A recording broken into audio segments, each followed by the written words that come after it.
Hey guys, thanks for checking in on the NFN Radio News Podcast, brought to you by Not Fake News.biz. I'm Bob Gaddy, editor and publisher of Not Fake News. Our guest today is Mark M. Bello, a trial lawyer and prolific author of headline-inspired legal thrillers, the most recent of which is Supreme Betrayal, a gripping novel about a Supreme Court nominee who is a sexual predator. In our conversation, Bello discusses his books, of course, but also the conflicts of police violence, the consequences of the Trump presidency, efforts to take away constitutional guaranteed rights, and much, much more. I'm also proud to report that Mark will be a frequent contributor to our notfakenews.biz blog site, and his first contribution focused on police killings, such as that of George Floyd and Daunte Wright, is now online. So take a listen to our interview with attorney and author Mark M. Bello.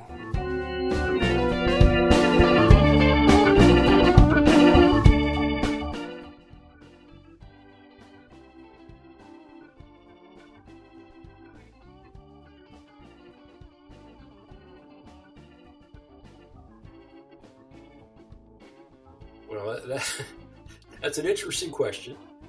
It can be answered several different ways, but it started when I was a kid, and I was introduced by my parents to people who were less fortunate than we were. And it kind of is what made me become a lawyer. Family members who were Holocaust victims, people who were street peddlers or panhandlers, and my father would always reach into his pocket and give someone a buck. My father wasn't a tremendously successful man, but he was very charitable. So when I was looking for my career, I decided to become a lawyer and represent people who were essentially less fortunate than perhaps others might be. That's where my social justice route started. Mm-hmm. As a lawyer, I ended up representing people who were injured, disabled, treated poorly by the government, by industry, by large corporations, by the cops. And that's how I spent my career. When I was a young lawyer in my 30s, I handled a case against the Catholic Church, representing two kids who were sexually abused by a Catholic priest. And the church behaved despicably. They fought us tooth and nail. They denied involvement. They denied covering up this priest's behavior. They covered up the priest's behavior during the litigation. They dodged, weaved, did whatever they could to avoid responsibility and payment. This is now in the 80s, so this is before the incidents that happened that resulted in the movie Spotlight. Right. It was very early in the scandal. Mm-hmm. We were a trailblazer in that field, and when the case was over, it took about 3-4 years to resolve. I said to myself, someday, when I have more time, I'll write a book about this. And 20 years or so later, I sat down and started to write Betrayal of Faith, my first book. It's a fictional account of the experiences that I felt during the handling of that case. I put it down for a while. When I retired, I'm not retired, but when I slowed down, how's that? I don't know where you are in life, but I've slowed down. Yeah. I have more time on my hands. Yeah, right. So when that happened, I sat down and finished the book at age 65. It's had a few edits in between, but that was my first novel. I thought at that time that I had fulfilled my bucket list item. I was done writing. I was a one and done author. I had fun. It was a hard thing to do. I wrote it from personal experience. So I didn't think of myself as somebody who could, quote, write novels. Then the 2016 election came along. Right. And I said to myself, oh my God, this guy might actually become president of the United States. And his campaign rhetoric was such that I felt that a lot of what he was saying was bigoted, angry, divisive. All the things that he did as president, he claimed he would do as a candidate. So I wrote a book called Betrayal of Justice, and it's about a bigoted president who gets elected, a businessman who gets elected and decides to deport all Muslims, decides to do mean things at the border, and essentially behaves the way Donald Trump behaved as president. I get a lot of right-wing criticism for, quote, doing a hit job, unquote, on the president. And my favorite response to that is, I wrote the book before he became president. If anything, he imitated my guy. I didn't imitate him. Once I wrote the second book from a newsworthy event, I realized that I could write novels that were not necessarily related to my personal experience. And that's what basically propelled my 6-novel series. Long-winded answer, but that's the. Yeah, well, but it's very, very, very interesting. So you essentially pluck plots from the news and build your novels around those. I do, and the follow-up books have been a book about white supremacy and the blue wall of policing. Uh-huh. The next book after that, that book is called Betrayal in Blue.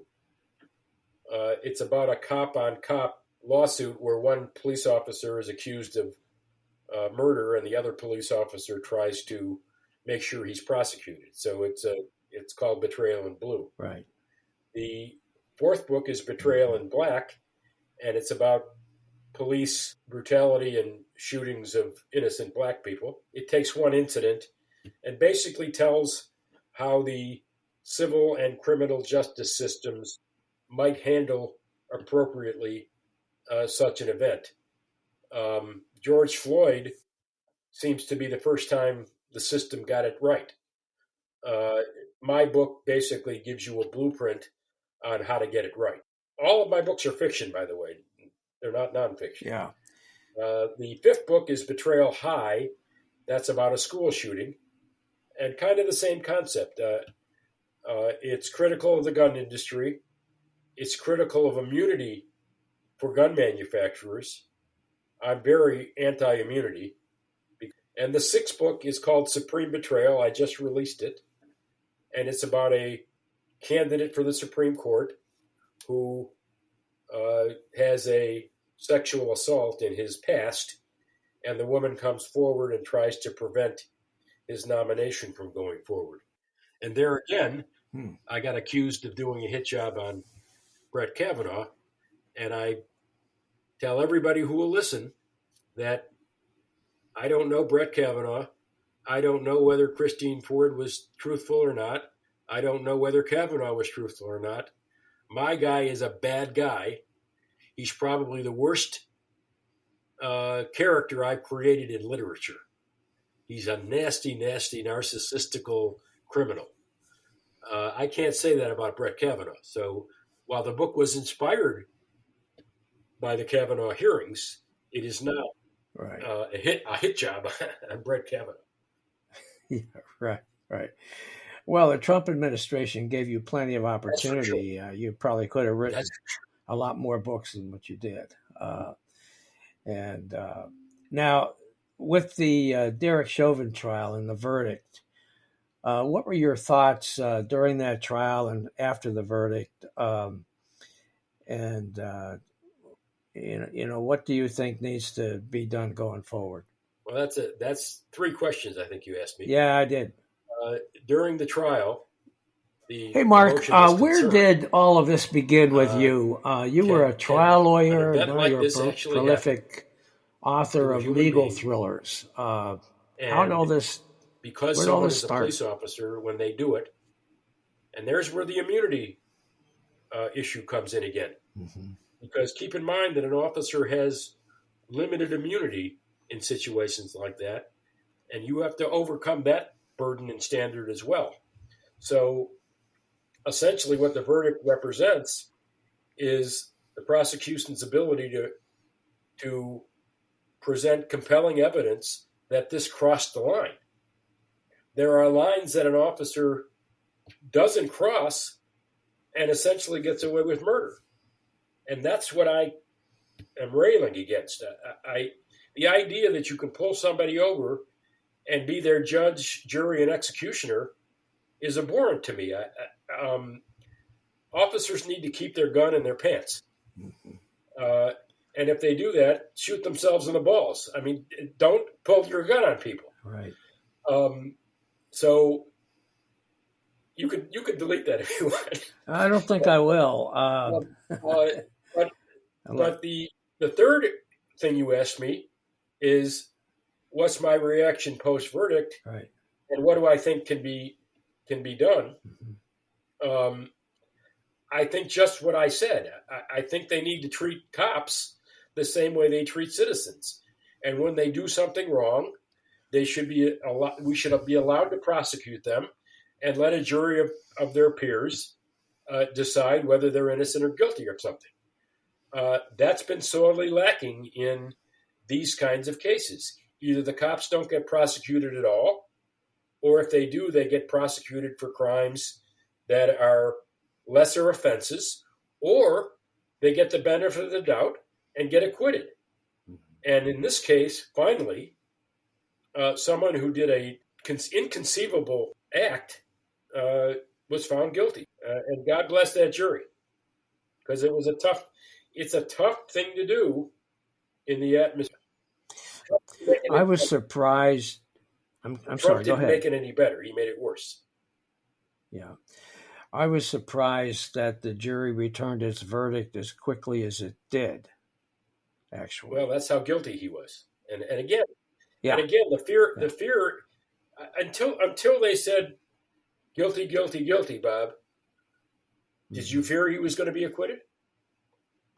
I did. Of course I did. I was lawyer, really worried about it. I'm a lawyer, and I felt the same way. Yeah. I was really worried about it because, I felt that the fact that the jury was multiracial, that would help. It wasn't as though it was an all-white jury. I also felt that the video evidence was just incontrovertible. That the young woman that shot that video was a hero, and that that video was what really nailed Chauvin's coffin. If George Floyd was white, would we have needed the video? I don't know. Or if the cop was black and the victim was white, would we have needed the video? Mark, that's a really good question. That is a really good question. It's an interesting issue, and it's sad that a video like that had to be the difference maker. Mm-hmm. What were your thoughts about this latest incident where the cop claims that she thought that her gun was actually a taser, and she went, "Oh shit, I shot the guy." It remains to be seen. I don't know. Have you ever held a taser? No. Have you ever held a gun? Yes. A gun is much heavier than a taser. Uh-huh. It's a much different shape than a taser. Mm-hmm. It strains credibility to suggest that she's telling the truth, but giving her the benefit of the doubt, mm-hmm. even saying that she mistook a taser for a gun, it's still criminal negligence. A man is still dead. she's still a citizen first. She has no right to shoot an unarmed man, resisting or not resisting, trying to get away or not trying to get away. And that's another issue I have. Betrayal in Black kind of, it doesn't go all the way. It's a fictional tale, but it recommends retraining and types of retraining that can be done. And I think that's a big issue here. I think cops have been trained a certain way. Don't let a criminal get away under any circumstances. They were there to serve a warrant. In George Floyd's case, it was the $20 bill. In this case, it was a minor misdemeanor. And he gets in his car. He tries to escape. Rashad Brooks in Atlanta, same thing. The crime was he took the guy's taser and tased a cop, and the cop's partner shot him. My problem with all of this is, what is the original crime? Right. A minor traffic offense, a counterfeit 20, some kind of misdemeanor. These are not death penalty offenses. Let the people go. They're not a danger to society. Go arrest them at their house. But to try to detain them on the scene and kill them if they don't comply, you lose me there. But that's what needs to change. This mentality that at all costs you have to detain and capture the suspect. Well, a lot of people will ask this question: what are cops supposed to do if they have a criminal they're chasing who they suspect has committed a serious offense, robbed a bank, shot somebody, whatever? The individual is running away, won't stop when the cop yells, "Halt, stop, police, stop or I'll shoot," keeps going. What are they supposed to do at that point? Well, that's a different question, isn't it? I'm not sure. By the way, on the other side of this question is the issue of police officer safety. Police officers are allowed to use deadly force to protect themselves and to protect other citizens. Okay. So when you think about it that way, to your question, whether the person is trying to get away or not, there's an argument to be made that if that person gets away with a gun, I'm holding up a gun, there it is, with a gun, having just robbed a bank or shot someone, that person is a danger to society. So that creates a whole different set of questions about the officer's behavior. If you look, for instance, at the events in Chicago, where the cop thought the 13-year-old gang member was holding a gun, there's at least an argument to be made that if he was holding a gun, and if he threw it away in the same motion and got shot, that might be a justifiable shooting. Right. It's tragic that a 13-year-old got killed, but it might be a justifiable shooting. The young lady in the most recent video that got shot in the back, holding a knife and threatening to stab the person in front of her, that situation might be a justifiable shooting. Okay. The other person's life at the end of the knife was saved. Right. This most recent incident, where they just released the video in North Carolina, more troubling. Here's a nonviolent criminal, and he was a criminal. He had some kind of record, and they were trying to serve a warrant or make an arrest. Got shot in the back, apparently. Back of the head, from what I understand. Where's the threat to society? Right. There needs to be that extra step, that extra threat to other citizens before a cop can pull a gun and shoot someone. Do you think the Trump presidency exacerbated some of this situation? The previous presidency or Yes. the current one? The Trump presidency. The current presidency. No, I don't think I don't think it enhanced police citizen behavior. I think it might have enhanced citizen versus citizen behavior. I think you have a lot of disgruntled, the so-called 73 million, very upset that they didn't carry the day. And there's an anger in society generated by the previous administration and fostered by some of the rhetoric of the current administration to the effect that it creates lots of divisiveness in our country. I certainly, as a lifelong Democrat and someone who is socially more liberal than I am conservative, I would suggest that some of the stuff that was done in the previous administration is more culpable than anything that's being done in the current administration. That I would definitely say. But I just think the inability for two sides to talk to each other without coming to blows in one way or another is very unfortunate. We used to be able to talk to each other regardless of what side we were on. It is very unfortunate. Last night I was in a restaurant and a fellow was playing the accordion, and I got to talking to him. And I asked him, actually, he's going to be a guest on my show. I asked him what his politics were. And he said, well, he was socially conservative, fiscally conservative, and kind of a moderate socially. And I said, well, were you a Trump person? He said, well, I wasn't at first, but I grew to like Trump. I said, you did? He said, yeah, I did. He said he did what he said he'd do, and I like what he did at the border, and he wasn't full of bullshit. He just he said he would do something, and he did it.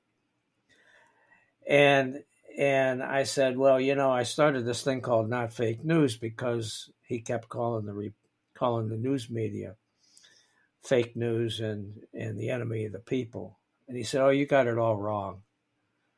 He said he didn't really mean the whole news media, only certain ones. And I said, you still want to be on my podcast because I totally disagree with you? He said, absolutely. He said, we need to be able to talk about this kind of thing. And I said, you are absolutely right. And so I expect to have him on. Good for him. Yeah. The idea that he would grow to like Trump is a little surprising to me. Yeah, me too, because I know a lot of people that went the other way. What's his ethnic background, if I may ask? Did you ask that? He's Italian.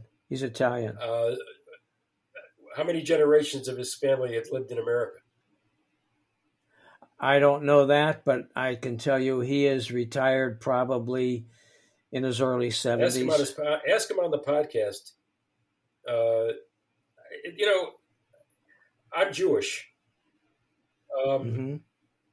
Holocaust survivors or people who were about to be embroiled in the Holocaust or people from Russia who were affected by the pogroms escaped those two countries, multiple countries, Poland, Germany, Hungary, Austria, escaped and came to America. Some were let in, some were not. As far as I'm concerned, I'm an ancestor of those people who were fortunate enough to become Americans. My grandparents, that generation, That's not that far removed. My grandparents came from Poland on one side and Russia on the other. If they were treated the way today's southern border is being treated, locked in cages,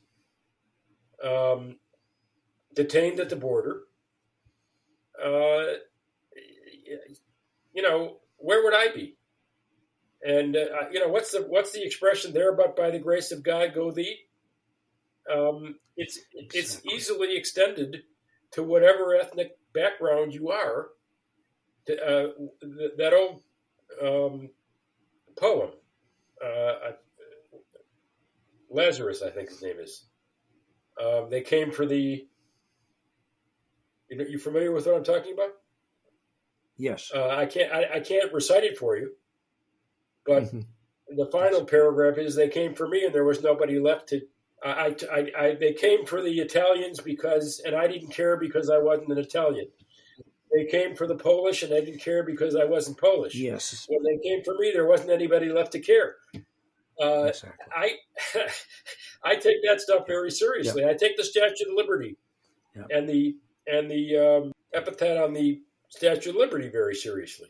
Bring us your tired, your poor. That's what we're supposed to stand for. So I'd be interested in when he says he likes what Trump did on the border. Yeah. I'd be interested in hearing why. Never fear, I will ask him. That's Mark, what is it? Book, by the way, I'm sorry. That's the topic of my next book. Oh, it is. That one is tentatively called "Betrayal at the Border." Okay. Not released. Well, we will watch for that. Mark, what is it that after all is said and done, all these books, everything you're doing to take a stand and educate people, what is it that you want to achieve at the end of the day when it's all over with? What you just said. In my little law practice, I represented a client. I did some justice for that client, and maybe he referred other clients, and maybe I could do some justice for those clients. With my writing, I can touch people all over the country, all over the world. I have readers in many parts of the world. I'm self-published, as you know. It's very difficult to get recognized and noticed as a self-published author, but my books still reach a much wider cross-section of society than my little law practice could. And I'm basically trying to educate people that other people might be human beings who are less fortunate than they are, A. And B, this issue of, can't we be better than this? Rodney King said it really well years and years ago when he got the shit kicked out of him by 8 or 10 cops. Can't we all get along? And that's basically the message of my books. Can't we all get along? Can't we find a better way to do things? And one more thing about it, and that is big business and the government are doing things behind our backs that erode our rights to the courts. There's many, many different statutes, both on the federal side and on the state and local side, that limit our access to court. I'm a person who believes in the Seventh Amendment as much as a conservative gun owner believes in the Second Amendment. I would bet that if you asked your listeners, what does the Seventh Amendment say, they probably wouldn't know that we even have a Seventh Amendment and what it says. And I'll bet you're one of them. You are right. So I was going to ask you, tell us what it is. Well, the Fourth and the Sixth Amendment, equal protection under the law and due process, protect our criminal rights. The Seventh Amendment protects our civil rights.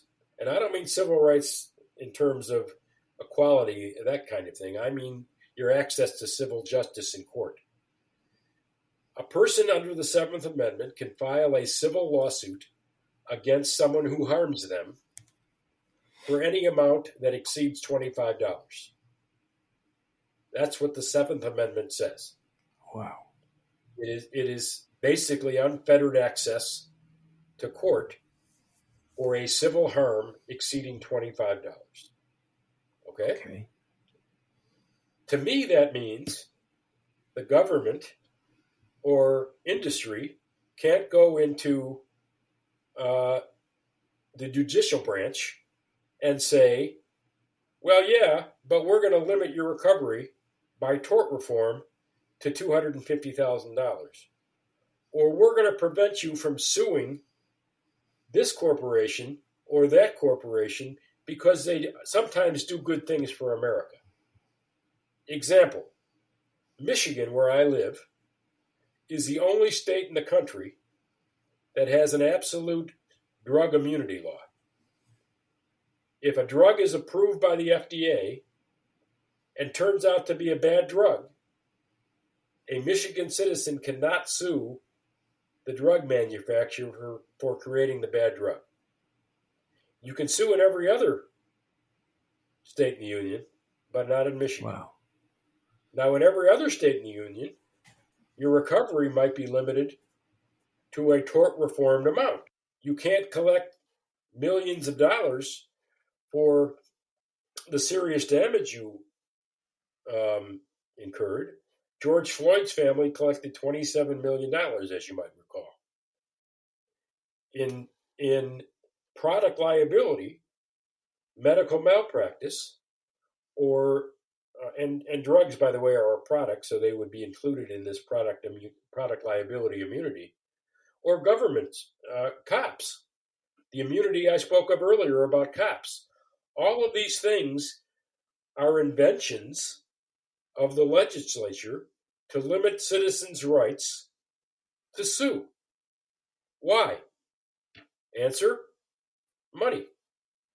They don't want municipalities, governments, private industry, doctors, hospitals paying out just awards to citizens. They don't want juries deciding that.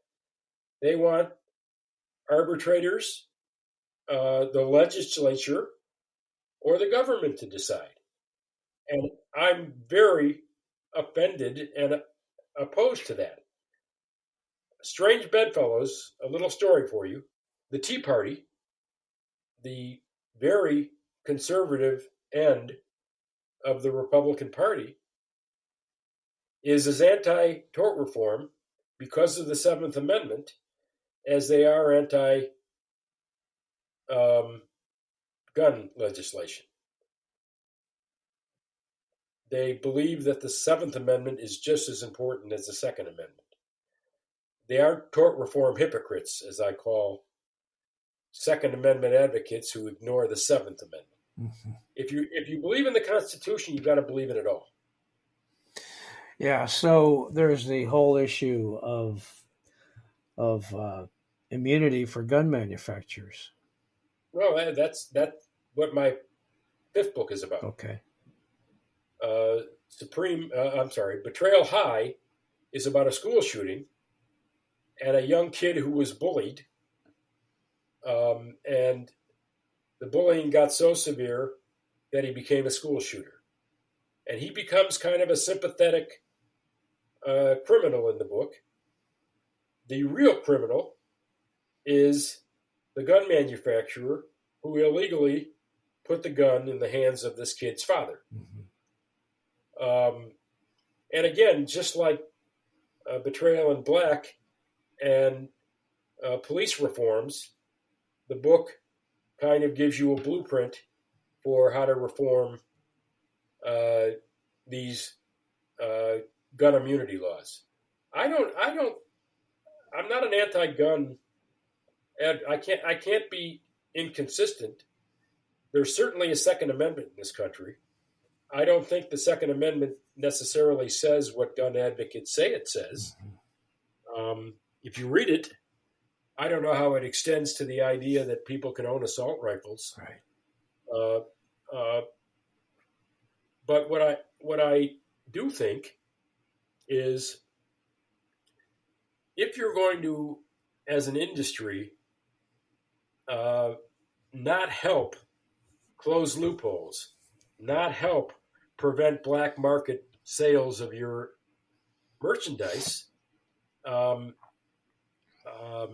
not do the things necessary to prevent weapons from falling into the hands of people who shouldn't own them, create weapons that people don't need for legitimate purpose, I think you should have liability. And the 2005 Act that you refer to, I think it's called the Lawful Commerce in Arms Act, signed into law by George W. Bush, is something that should be repealed. It's mentioned in my book, and there's a pretty interesting discussion about gun immunity laws and liability to gun manufacturers in the book. There are exceptions to that law, and the book, Zachary Blake, my hero lawyer, comes up with some clever theories of liability that readers will find interesting in terms of chasing the real bad guys in those cases. So is Zachary Blake kind of your secret, what you would have liked to have been, or maybe what you were? It's interesting. It's interesting you say. I say that a lot. He's the lawyer I always wanted to be. And tell me this: where did you come up with the name Zachary Blake? Zachary is my son. Okay. Blake is my nephew. Oh, okay. Well, that's a. But don't tell anybody. That's a good reason. You know, one time I was working on Capitol Hill for a congressman, right? And this local paper asked me if I would write an article for them, and I didn't want to use my name because I didn't want it to be tied to the congressman. So I used the name Clifford M. Michaels. Clifford was my dog. He was a big Saint Bernard. And M was for my daughter, Michelle, and Michael was my son. And so here, you know, I would have thought, oh, he came up with this name because it sounds rough and tough or whatever. But no. I have fun with that kind of stuff. Yeah. I'm from Detroit. My books have a lot of Detroit flavor that Detroiters will recognize.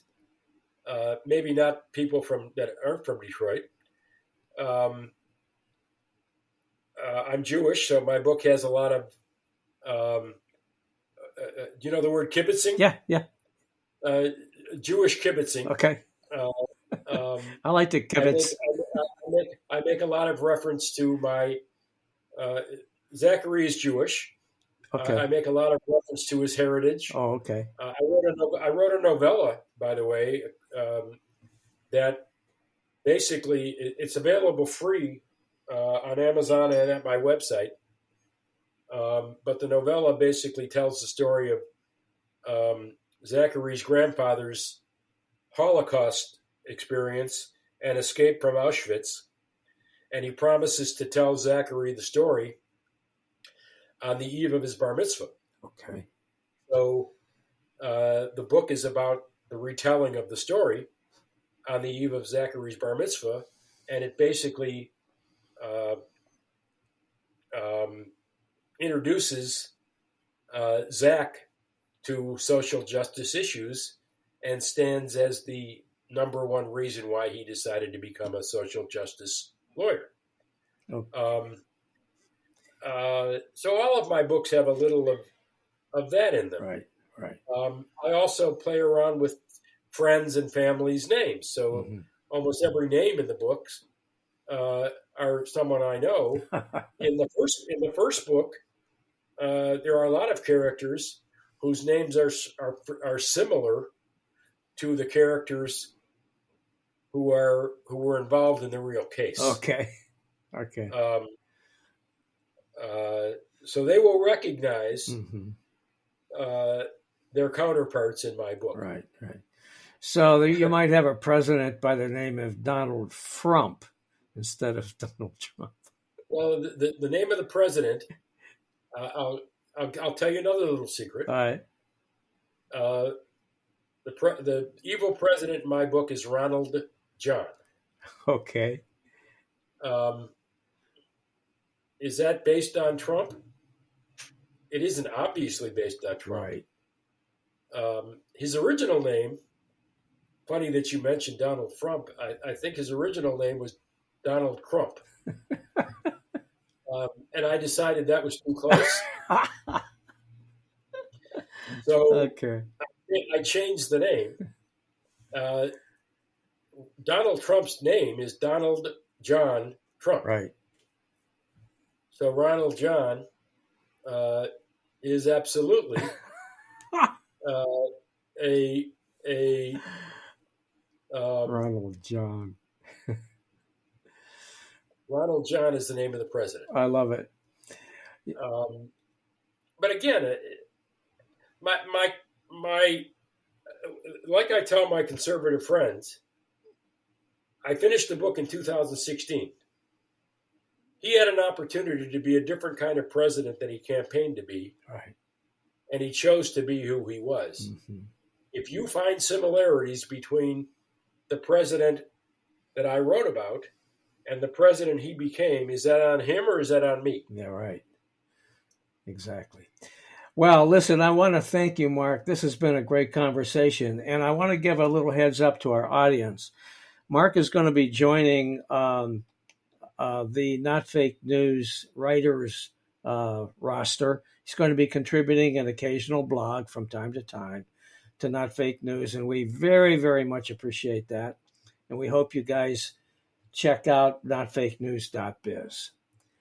So with that, Mark, I think we'll sign off. I thank you very much. Thank you for having me. I appreciate it. Okay. So with that, we'll take a quick break here, but I'll be right back with some closing comments.